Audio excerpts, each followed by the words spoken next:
Tena be ty zany le examen antsika. Ilay fombafomba fanaovantsika tsy maintsy afaka to comparé plastika larika eo. Ka le izy le ty oral le. Dia mba miteny mafimafy zany laha fa ino koa avelany eo. Eny ary.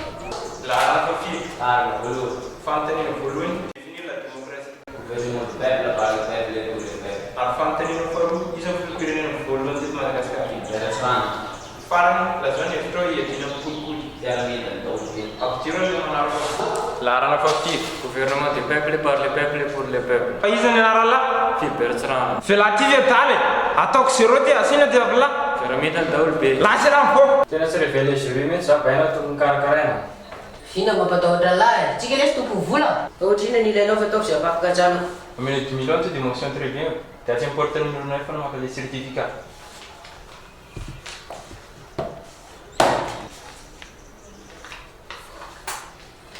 Zao madama, efa nomeko misy tompo vola ampanarahana afaka certificat anjanako amizay aho. Ah, fakekely ty azafady.